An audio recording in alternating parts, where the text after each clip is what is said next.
Hello everyone, hi everyone. मैं Vinay Kumar Pandey, language expert. जैसा कि मैं बहुत पहले बता चुका था कि मैं एलटी ग्रेड के लिए एक सुपर प्रैक्टिस बैच मैं लॉन्च किया हूँ, जिसका एक डेमो क्लास मैं आप लोगों को दे भी चुका था। और ये क्या है, आपका सेकेंड डेमो क्लास है। इसमें कितने क्वेश्चन हैं आपके? 20 क्वेश्चन हैं। तो अब आगे जो जाएगा वो कितने क्वेश्चन होंगे आपके? 50 क्वेश्चन होंगे। कितने क्वेश्चन होंगे? 50 क्वेश्चन। लेकिन ये हमारा पेड बैच है, इसकी फीस है 1000 पर मंथ। इसकी फीस है कितनी? 1000 पर मंथ। जो भी कैंडिडेट जुड़ना चाहते हैं वो जुड़ लें। और रही बात कि आप ये सोचिए कि फॉर्म निकलने के बाद तैयारी करें, तो आपकी अपनी मर्जी, लेकिन हम आपको राय यही देंगे, आप अभी से ही तैयारी करते रहिए। पिछला जो रिजल्ट 2018 का एलटी का रिजल्ट था, जिसमें हमारे 76 प्लस कैंडिडेट हुए थे, तो ग्रामर का एक बहुत बड़ा रोल होता है, ये ध्यान रखिएगा। वो लोग 1.5 साल, पौने 2 साल मेरे साथ जुड़े थे।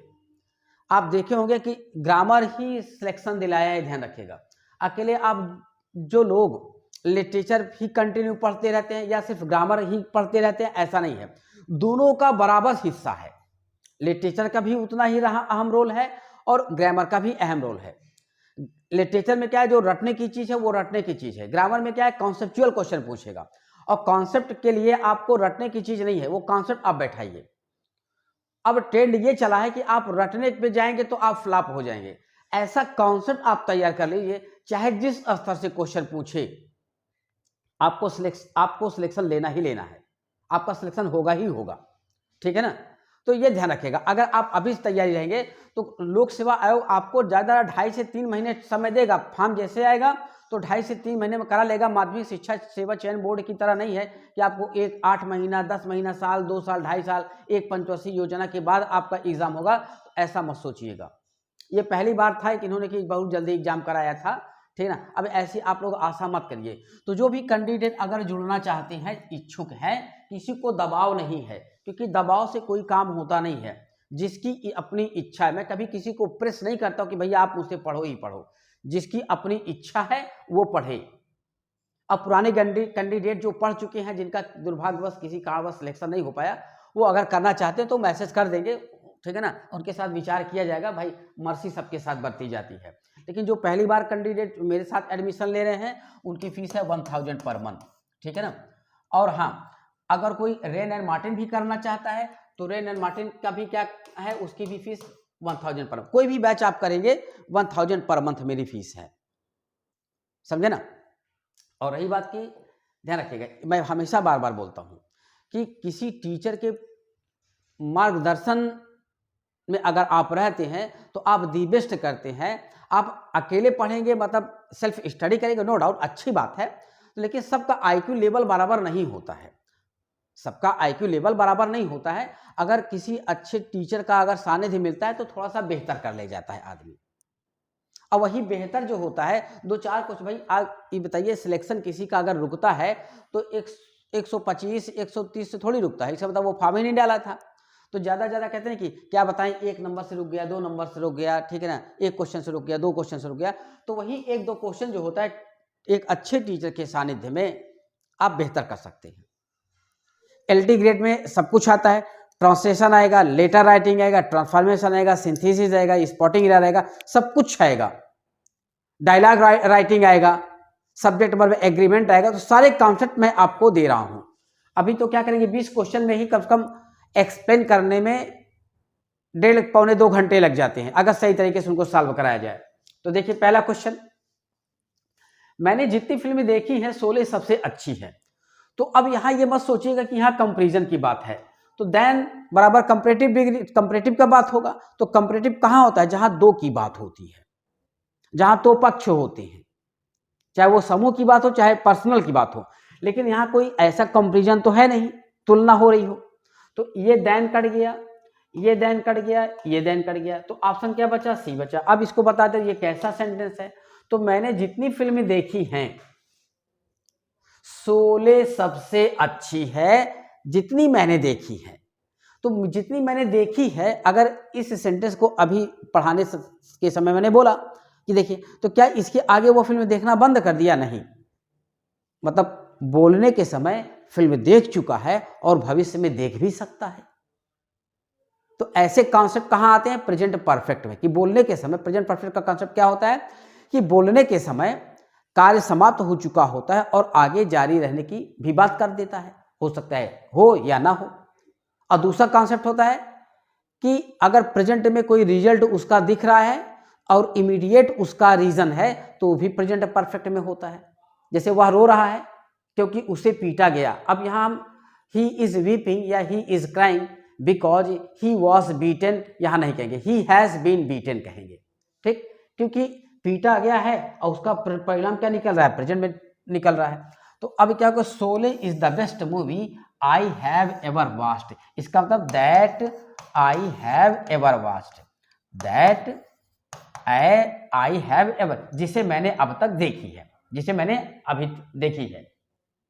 तो ये हो जाएगा एडजेक्टिव क्लास, ठीक है ना। नेक्स्ट क्वेश्चन देखिए, मैं खेलने से अधिक अध्ययन करना पसंद करता हूं। तो अब यहां देखिए, प्रेफर एक ऐसा वर्ब है, जैसे सीनियर, इंफीरियर, इंटीरियर, ठीक है ना, प्रेयर, ये क्या है? आपके कंपैरेटिव डिग्री है, सॉरी ये आपके लैटिन वर्ड है। तो ये ऐसे लैटिन वर्ड हैं जो कंपैरेटिव का सेंस रखते हैं। कंपैरेटिव डिग्री होते नहीं, लेकिन कंपैरेटिव का सेंस रखते हैं और इसीलिए इनके साथ देन नहीं बल्कि तुलना की स्थिति में, कंपैरिजन की स्थिति में देन नहीं बल्कि प्रीपोजिशन टू रखता है। क्या होता है? टू।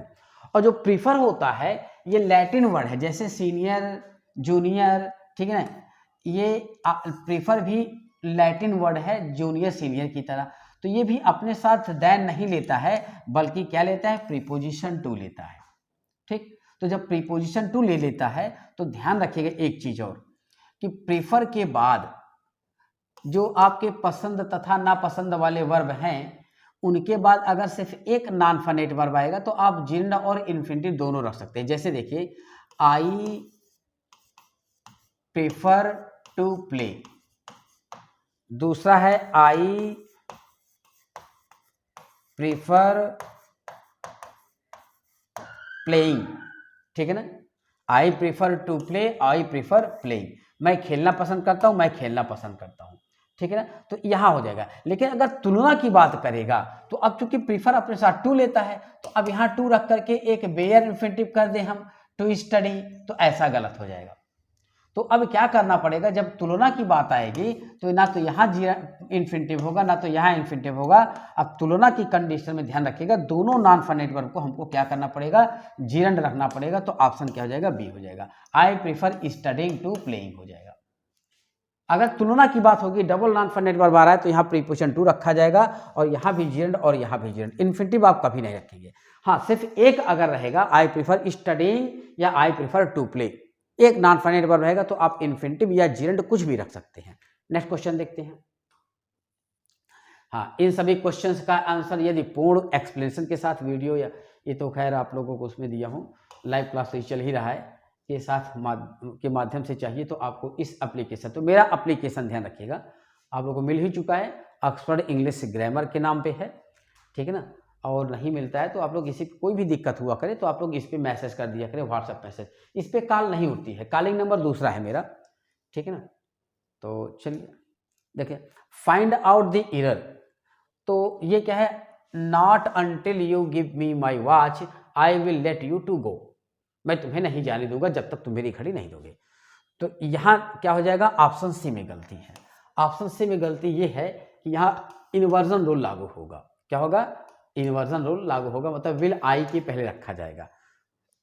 और ये सेंटेंस कैसे लिखा जाता है ध्यान रखिएगा। अब आप कहेंगे नॉट अंटिल, तो ये सही है। कैसे सही है? देखिए, ये सेंटेंस ऐसे होता है, ये एडवर्ब क्लॉज ऑफ टाइम है कि I will not let you go, मैं तुम्हें नहीं जाने दूंगा। ये क्या है? यू, मैं तुम्हें नहीं जाने दूंगा। लेट माने कहते हैं आज्ञा देना, जाने देना, ठीक है ना, देना तो आज्ञा देना, मैं तुम्हें जाने की आज्ञा नहीं दूंगा। तो I will not let you go until you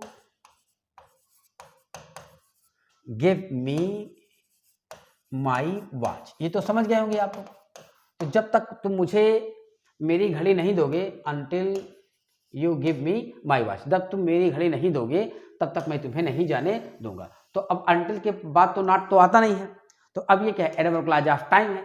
तो अब ध्यान रखिएगा कि यहाँ क्या है, सेंटेंस प्रिंसिपल क्लॉज नेगेटिव में है, तो अगर इस नॉट के साथ इस एडवर्ब क्लॉज को, एडवर्ब क्लॉज ऑफ टाइम को, तो ध्यान रखिएगा नॉट के साथ कोई भी फ्रेज आ जाए या क्लॉज आ जाए, तो जो मेन क्लॉज होता है, जैसे मैंने कहा कि he did not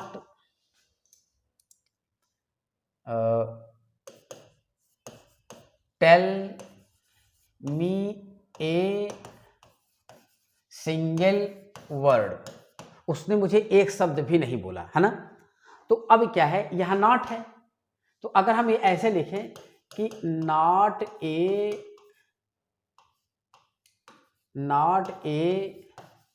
single word did he tell me, तो अब यहाँ इन्वर्जन रूल लागू हो जाएगा, क्योंकि नॉट के साथ अगर कोई फ्रेज आता है या क्लॉज आता है, तो जो मेन क्लॉज होगा उसके साथ क्या हो जाएगा, इन्वर्जन रूल। इन्वर्जन रूल क्या होता है, दो प्रकार के होते हैं, एक पार्शियल, एक क्या होता है आपका कंप्लीट। तो पार्शियल इन्वर्जन रूल लागू होगा, मतलब हेल्पिंग वर्ब पहले रख दिया जाएगा। तो उसी प्रकार अब नॉट के साथ इस पूरे क्लॉज को रखेंगे, तो not until you give me my watch will I let you go, ये हो जाएगा। तो अब यहाँ क्या हो जाएगा, विल आई के पहले आएगा। चलिए नेक्स्ट क्वेश्चन देखते हैं। If I was there he should have helped you by giving money, तो ये सेंटेंस क्या आपका नो एरर है। तो अब बहुत से लोग, आप लोगों को जो ये आंसर है कि यहाँ इफ के बाद यहाँ वर का प्रयोग होना चाहिए। देखिए वर तब होता है जब इमेजिनेशन की बात होती है, कल्पना की बात होती है, लेकिन यहाँ फैक्ट की बात कर रहा है। यहाँ क्या कर रहा है, फैक्ट की बात कर रहा है। हाँ, अगर यहाँ वुड हैव होता तब यहां आप क्या करते, वर का प्रयोग कर देते या हैड बीन का प्रयोग करते। जैसे क्या है कि अगर कोई आदमी अपने घर पे था और आपको पैसे की जरूरत थी, आपने मदद मांगी और उसने नहीं दिया, तो आप मुझसे आके कहे कि सर वो घर पे था लेकिन उसने पैसे दे करके मेरी मदद नहीं की, तो मैं कहूंगा कि अगर वह वहां था तो उसे पैसे दे करके तुम्हारी मदद करनी चाहिए थी, उसे पैसे दे करके तुम्हारी मदद करनी चाहिए। लेकिन अगर वह वहां होता तो वह तुम्हारी मदद करता, ये कहेंगे ना कि उसे तुम्हारी मदद करनी चाहिए थी। अगर वह वहां होता तो वह तुम्हारी मदद करता। तो इफ ही हैड बीन या if he were there comma he would have helped you, तो क्लोज कर, ये फैक्ट की बात कर रहा है, ये वास्तव में ही जो था उस स्थान पे था। जबकि अगर हम ये कहते हैं इफ ही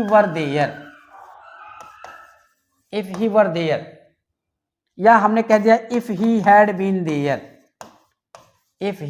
बीन देयर, अगर वह वहां था, अगर वहां होता, इसका मतलब अगर वह वहां होता, भूतकाल की बात कर रहा है, वर की बात, ये भविष्य की बात करता है। जब वर का प्रयोग करते हैं तो हाफ ओपन कंडीशनल होता है, ये भविष्य की बात।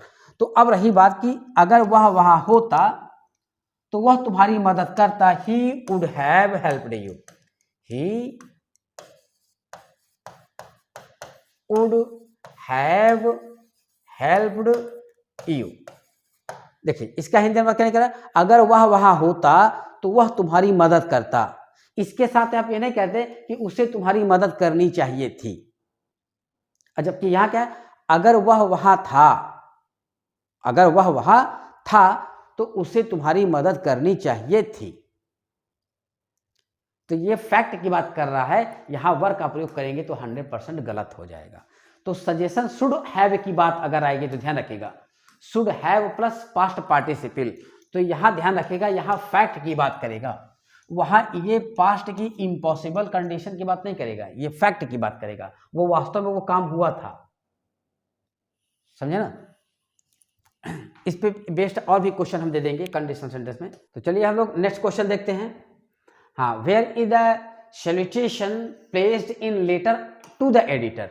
तो एडिटर को जब पत्र लिखा जाता है तो कहीं नहीं लिखा जाता है क्या, just above the date, just below the date, just before receiver address. क्या हो जाएगा? ऑप्शन नन ऑफ दीज हो जाएगा। ये गलत है, ये गलत है, ये गलत है, तो ऑप्शन क्या हो जाएगा? ऑप्शन डी हो जाएगा।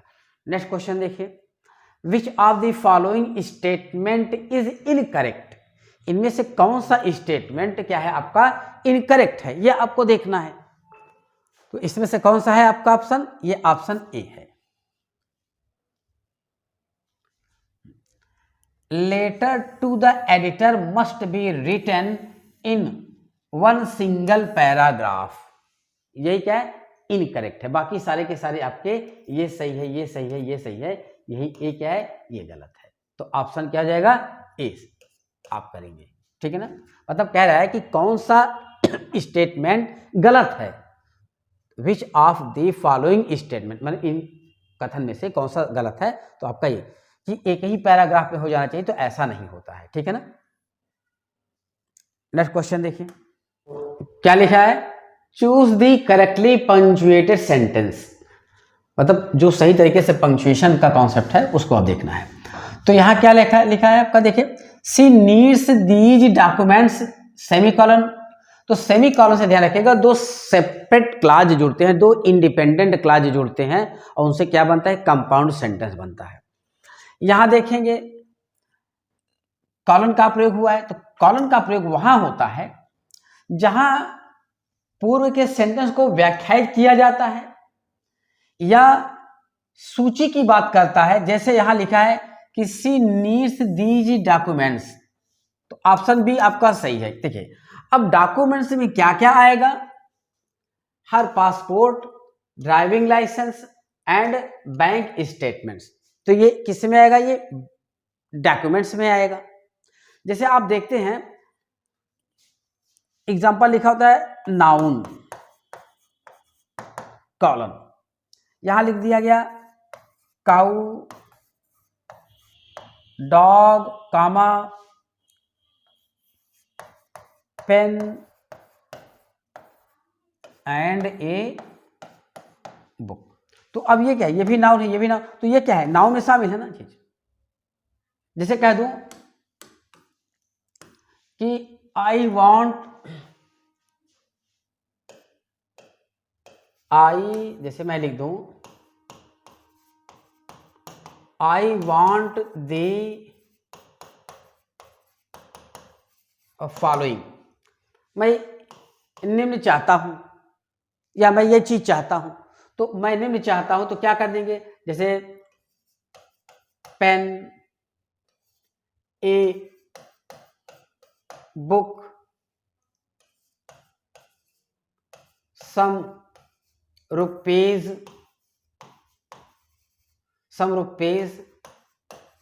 And your advice. आगे भी और कुछ लिख दीजिए एंड के बाद। तो अब इन सारी चीज में क्या क्या है? कलम है, किताब है, मतलब आप कुछ भी कॉन्सेप्ट रख सकते हैं। तो इस तरह से ध्यान रखिएगा, जो आपका कॉलन होता है वो सूची के लिए भी प्रयोग किया जाता है। चलिए नेक्स्ट क्वेश्चन देखिए आप, choose the correctly punctuated sentence. तो इसमें क्या हो जाएगा? ऑप्शन ए हो जाएगा। गो गो, तो ध्यान रखिएगा जब डबल वर्ड रिपीट होता है, जैसे प्लीज प्लीज, है ना, प्लीज प्लीज, तो इनके बीच में कामा का प्रयोग होगा।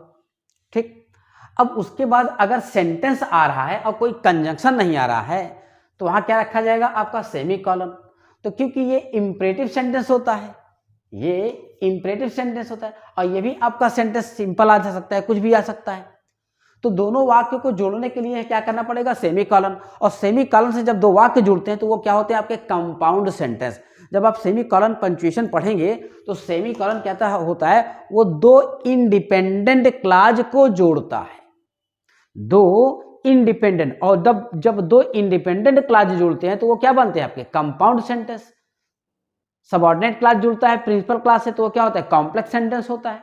ठीक, तो इस प्रकार क्या हो जाएगा, go go semicolon I do not need you, मुझे तुम्हारी जरूरत नहीं है। तो ऑप्शन ए हो जाएगा। नेक्स्ट क्वेश्चन देखिए, every cock fight best on his own dunghill, हर मुर्गे का दिन आता है, तो इसका मतलब है अपनी गली में कुत्ता भी शेर होता है। Next question, it takes two to make a quarrel, तो क्या हो जाएगा, एक हाथ से ताली नहीं बजती है, जिसको और भी गांव की भाषा में बोला है बिना रगड़ के झगड़ नहीं होता है। नेक्स्ट क्वेश्चन देखिए, दिस इज द बुक, तो इसका ऑप्शन क्या हो जाएगा, ये हो जाएगा the pages of which have been torn. तो अब यहां देखिए द बुक है, तो बुक की विशेषता एडजेक्टिव क्लॉज में जा रहा है, तो एडजेक्टिव क्लॉज में जा रहा है तो दैट एडजेक्टिव क्लॉज में दैट पेजेस, तो दैट कभी भी इसका मतलब है यह वही किताब है जिसके पन्ने किसी के द्वारा फाड़ दिए गए हैं, यह वही किताब है जिसके पन्ने किसी के द्वारा फाड़े जा चुके हैं या फाड़ दिए गए हैं। तो अब पजेसिव केस के लिए कभी भी दैट का प्रयोग नहीं होता है। एडजेक्टिव क्लॉज में पजेशन को शो करने के लिए, पजेसिव एडजेक्टिव की बात करने के लिए दैट का प्रयोग नहीं होता है, और विच का भी प्रयोग नहीं होता है। एडजेक्टिव क्लॉज में, नाउन क्लॉज में हो जाएगा लेकिन एडजेक्टिव क्लॉज में नहीं होगा, क्योंकि नाउन की विशेषता बता के लिए। अब यहाँ ये कहें कि which page have been torn by someone, तो ये गलत है, ऐसे नहीं होगा, ऐसे रखा जाएगा दी पेजेस ऑफ विच, या क्योंकि यहाँ प्लूरल है ना, तो प्लूरल है तो पेजेस रखा जाएगा। अब हुज पेज, अगर यहाँ पेजेज होता क्या होता पेजेस, तब तो ये सही था, लेकिन हुज पेज के बाद क्या है प्लूरल वर्ब आ गया है, तो इसलिए गलत हो गया। यहाँ पेजेस होता तब सही होता, तो ये गलत है, ये गलत है और ये गलत है, इस प्रकार ऑप्शन क्या है, ए सही है। समझ गए ना। तो जो विच होता है वो नॉन लिविंग के लिए भी आता है, लिविंग के लिए भी आता है, मानव के लिए भी आता है, निर्जीव के लिए, प्राणी के लिए, जानवर के लिए, सबके लिए आता है। जब एडजेक्टिव क्लॉज में किसी नाउन की विशेषता बताने के लिए नाउन के पहले कभी भी विच का प्रयोग नहीं होता है, या तो हुज का प्रयोग करिए या तो नाउन ऑफ विच का प्रयोग करके ऐसे लिखिए आप। नेक्स्ट क्वेश्चन, यू मे गो, तुम जा सकते हो, लेकिन कम बैक अर्ली, ये भी इंपरेटिव सेंटेंस है, ये भी इंपरेटिव सेंटेंस है। तो इंपरेटिव सेंटेंस एक अलग क्लॉज होता है, एक स्वतंत्र वाक्य होता है, ये भी स्वतंत्र वाक्य होता है। तो यहां क्या हो जाएगा वनली, अब वनली माने क्या होता है बट, लेकिन कम बैक अर्ली, लेकिन जल्दी आना, तुम जा सकते हो लेकिन जल्दी आना, तो ऑप्शन क्या हो जाएगा, ए हो जाएगा।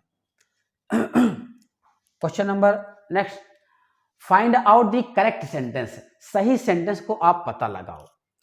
इसके बाद ध्यान रखिएगा आप लोग, हम 50 क्वेश्चन भी देते जाएंगे, इस 50 क्वेश्चन भी देंगे, कम से कम 1 घंटे की क्लास आपकी चलनी चाहिए।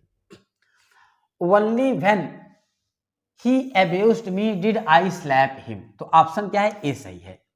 क्यों, क्योंकि देखिए यहां भी इन्वर्जन का रूल लागू है। कैसे, अगर ये सेंटेंस ऐसे है, I slapped him only when he abused, मैंने उसे झापड़ मारा केवल जब उसने गाली दी, केवल जब उसने abused me, केवल उसने जब मुझे गाली दी। तो अब रही बात कि वनली के साथ एक भी इन्वर्जन रूल लागू होता है, वनली के साथ फ्रेज आया, क्लाज आया, कोई एक पर्टिकुलर वर्ड आया, एडवर्ब आया, और उनसे वाक्य की शुरुआत होगी। जैसे कह दिया जाए, यही ऐसे होता, आई स्लैप्ड हिम ओनली यस्टरडे, ठीक, मैंने केवल कल उसे झापड़ मारा, और इसी से वाक्य की शुरुआत अगर कर दें क्या, only yesterday did I slap him. तब क्या हो जाएगा, सब्जेक्ट के पहले पार्शियल इन्वर्जन मतलब हेल्पिंग वर्ब का प्रयोग किया जाएगा। तो अब उसी प्रकार यहां भी देखिए क्या है, only when I he abused me did I slap him. तो अब क्या हो गया, अब टेंस के अकॉर्डिंग हेल्पिंग वर्ब पहले रख दिया गया। ठीक, ये सेंटेंस है। अब ये यही सेंटेंस क्या है, सही है आपका, करेक्ट। बाकी तीनों क्या है, गलत है। यहां क्या हो जाएगा, नॉट ए सिंगल वर्ड। अब इसके पहले बताया, तो इसके साथ इन्वर्जन रूल लागू कर भी सकते हैं, नहीं भी कर सकते हैं, नॉट ए सिंगल वर्ड। तो लेकिन यहां सेड नहीं होगा क्योंकि सेड क्या है आपका, इंट्रांसिटिव वर्ब है। तो क्या हो जाएगा, ही टोल्ड मी। क्या हो जाएगा, ही टोल्ड मी। क्योंकि देखिए जब आप नरेशन करते हैं तो ही सेड टू मी आता है ना। या तो टू लगाइए या तो क्या करिए, इसको हटा करके टोल्ड कर दीजिए। तो इसलिए ही will suffer from his evil. तो फ्रॉम नहीं, इस कंडीशन में फार लेगा। क्या लेगा, फार लेगा, यहां फ्रॉम नहीं लगेगा। किसी चीज से जब आप पीड़ित होते हैं तब सफर फ्रॉम लेता है। अब सफर फार हिज एविल मतलब अपने बुरी आदतों के कारण, रीजन की बात कर रहा है, वो कष्ट सहेगा। This book is in the table ना होकर के यहाँ क्या हो जाएगा, ऑन हो जाएगा। यहाँ प्रीपोजिशन क्या हो जाएगा, ऑन हो जाएगा। यहाँ इन नहीं होगा, यहाँ फार हो जाएगा, यहाँ टोल्ड हो जाएगा, या सेट टू का कॉन्सेप्ट रखिए। नेक्स्ट क्वेश्चन देखिए, find out the correct sentence. Geeta is the better of her two sisters. तो देखिए कंपैरेटिव डिग्री के साथ आर्टिकल दी लगता है, सही बात है, लेकिन कब, जब दो के बीच में तुलना होती है। तो अब सोचिए, भले यहाँ टू आया तो क्या यहाँ लगेगा, नहीं। क्यों, यहाँ तीन लोग हो गए हैं। तीन लोग कैसे, एक गीता हो गई है और उसकी दो बहनें। जैसे कहते गीता अपनी दोनों बहनों से, लेकिन अगर यहाँ हर ना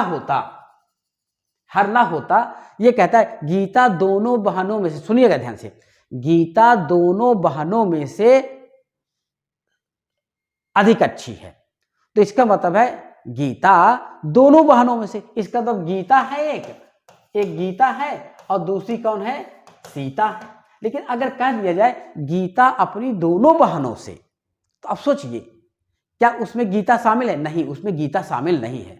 गीता अपनी दोनों बहनों से, अब वहां पॉजिटिव एडजेक्टिव लग गया। इसका तब ये दोनों बहन अलग हैं, इनका नाम एक हो सकता है सीता हो और एक रीता हो, है ना, और गीता एक अलग है, तो तीन लोग हो गए। तो ऐसे कॉन्सेप्ट में ये गलत हो गया, यहां क्या हो जाएगा, ये गलत हो गया।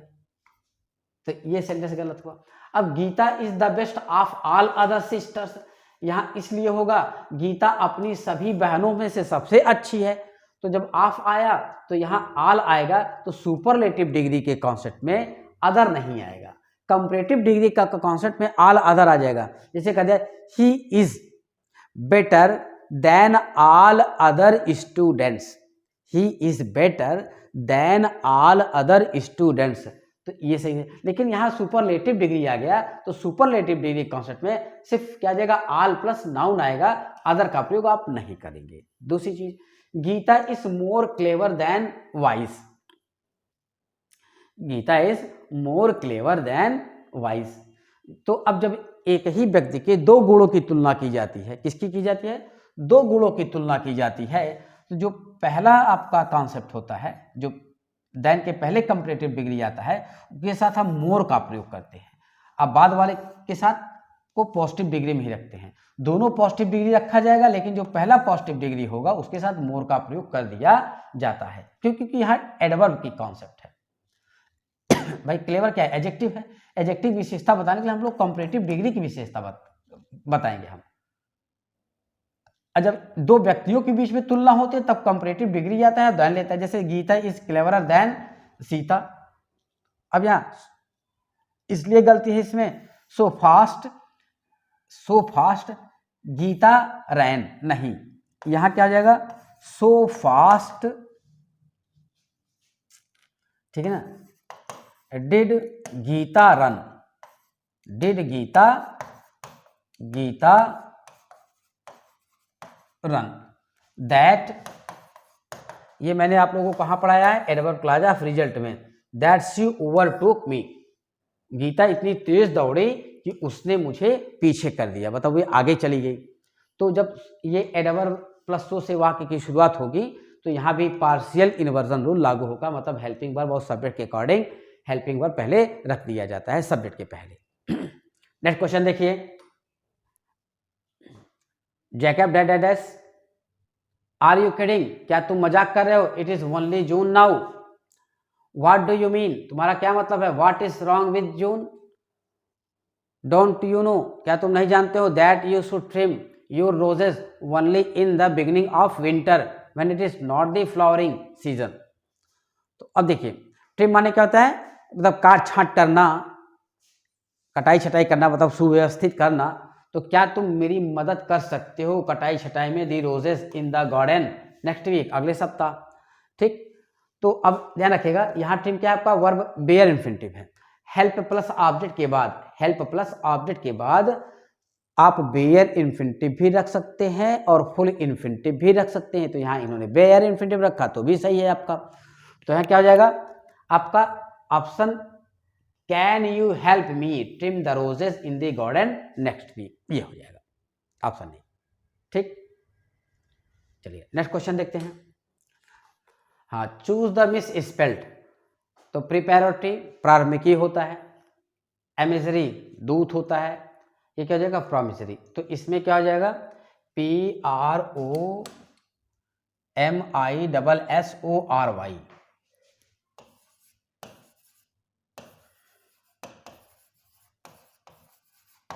प्रॉमिस से बना हुआ है, प्रोमिसरी, PROMISSORY, प्रतिज्ञात्मक। ठीक है ना, क्या होता है सही। नेक्स्ट क्वेश्चन देखिए, what is that in the given sentence.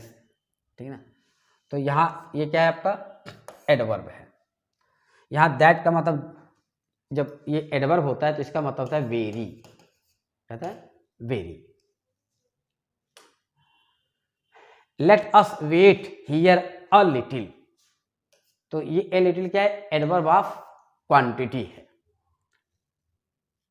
अब एडवर्ब ऑफ क्वांटिटी आप इसी को आप बोल सकते हैं एक्वजिटिव एडवर्ब बोलते हैं। एक्वजिटिव एडवर्ब वह होता है कि ट्रांजिटिव वर्ब के बाद जो नाउन आता है बिना प्रीपोजिशन के, उसे एडवर्ब कहते हैं। एडवर्ब ऑफ क्वांटिटी भी कह सकते हैं या एडवर्बियल एक्वजिटिव भी कह सकते हैं, उसे ऑब्जेक्ट नहीं कहेंगे। देखो कैसे, जैसे हमने कह दिया कि ही रैन ए माइल, ही रैन ए माइल, हमने कह दिया ही बॉट ए पेन, उसने एक कलम खरीदी। तो कलम खरीदेगा तो पैसे देगा, अब कलम का अधिकार इसके पास आएगा, मतलब प्रभाव पड़ा ना। इसका पैसे भी बना सकते हैं कि a pen was bought by him, क्या लिखेंगे, a pen was bought by him, एक कलम उसके द्वारा खरीदा गया। लेकिन अब इसका पैसे नहीं बना पाओगे आप। ये क्या इसके द्वारा कार से दौड़ने से माइल के ऊपर कोई प्रभाव पड़ा क्या, नहीं, यहां मेजरमेंट की बात कर दी।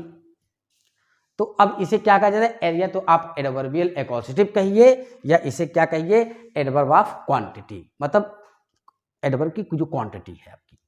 नेक्स्ट क्वेश्चन देखिए,